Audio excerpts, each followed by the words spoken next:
সবার আগে একটু নাহিদ রানাকে নিয়ে কথা বলতে চাই। হ্যাঁ, 4টা উইকেট তিনি পেয়েছেন, সবচেয়ে বেশি উইকেট হাসান মাহমুদের। তবে ইম্প্যাক্টের কথা যদি আপনি বলেন, নিশ্চিতভাবে হাসান মাহমুদকেও ছাপিয়ে গেছেন নাহিদ রানা। পাকিস্তানি ব্যাটসম্যানদের একেবারে চমকে দিয়েছেন এই স্পিড স্টার।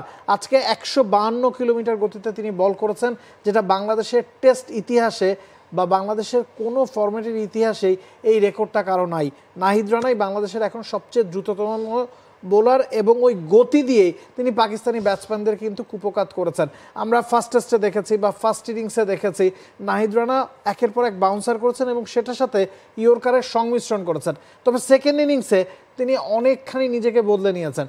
ফার্স্ট টেস্টে এবং সেকেন্ড টেস্টের ফার্স্ট ইনিংসে তিনি যেই জায়গায় খরচে ছিলেন, আজকে কিন্তু খরচটা অনেকখানি কমিয়ে এনেছেন, কারণ বাজে বল তিনি একেবারে করেননি।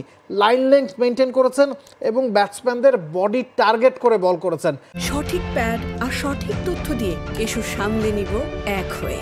Mona Lisa sanitary napkin. Mohammad Rizwan একবার সরে গিয়েছিলেন, পরের কিছুক্ষণ পরেই তার বাউন্সারে কিন্তু মোহাম্মদ রিজওয়ানকে অনেক ভুগতে হয়েছে, পরে ফিল্ডিং করতেও নামেননি। পাকিস্তানি ব্যাটসম্যানদের উপর একটা ভীতি ছড়িয়ে দিয়েছিলেন নাহিদ রানা। নাহিদ রানা যে দারুণ বলটা করেছেন, অবশ্যই তার জন্য ক্রেডিট পাওয়া উচিত। তবে ডিপিএল মানে এর আগে মাঝখানে তিনি ইনজুরিতে পড়েছিলেন, তারপর আবার ফিরলেন। রেড বলে ক্রিকেটে খুব দারুণ একটা ক্রিকেট খেলেছেন, সেটা অবশ্যই বলতে হবে। 4 উইকেটে তিনি নিজেকে যেন নতুন করে চিনিয়েছেন, সেটা অবশ্যই বলতে হচ্ছে।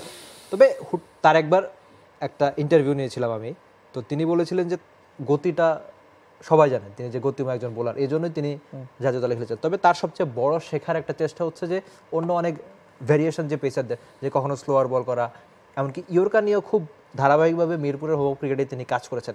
সেই চেষ্টার ফল কিন্তু শুধুমাত্র গতি দিয়েই তিনি দারুণভাবে পাচ্ছেন। তার স্ট্যাটটা যদি আমরা দেখি, 11 ওভার বল করেছেন, ফার্স্ট স্পেলটা 5 ওভারের ছিল, 11 ওভারে 44 রান দিয়েছেন, 4টা উইকেট পেয়েছেন।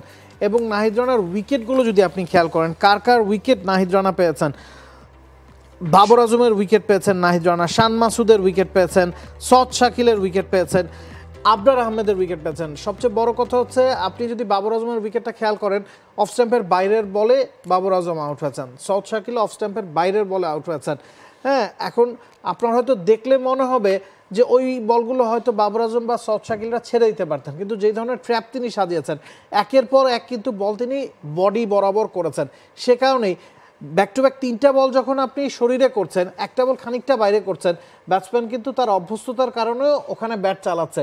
তো ট্র্যাপ সাজিয়ে যে আউট করা, টেস্ট ক্রিকেটে যে জিনিসটা আসলে খুব বেশি দরকার, টেস্ট ক্রিকেটে ব্যাটসম্যানরা উইকেট বিলিয়ে দিয়ে আসেন না, উইকেট আপনাকে আদায় করে নিতে হয়, সেই কাজটাই কিন্তু নাহিদ রানা করেছেন। তার ক্যারিয়ারটা তো সবে শুরু, তবে এই পাকিস্তানের এই ট্যুরটা নিশ্চয়ই তার জন্য বড় একটা মাইলফলক হয়ে থাকবে তার নিজের ক্যারিয়ারের জন্য। তিনি এই সিরিজে 2বার বাবর আজমকে আউট করেছেন। বাবর আজম আমরা জানি যে যদিও তার টেস্ট ক্রিকেটে রান নেই, কিন্তু সময়ের অন্যতম সেরা ব্যাটার তো বটেই।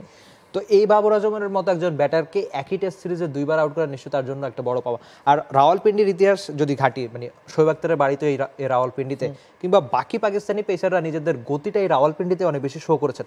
তো সেই রাওয়ালপিন্ডিতে পাকিস্তানের সঙ্গে পাকিস্তানের মাটিতে এরকম গতি দিয়ে পাকিস্তানি ব্যাটারদের ভড়কে দেওয়া অবশ্যই তার ক্যারিয়ারের অন্যতম একটা মাইলফলক হয়ে থাকবে।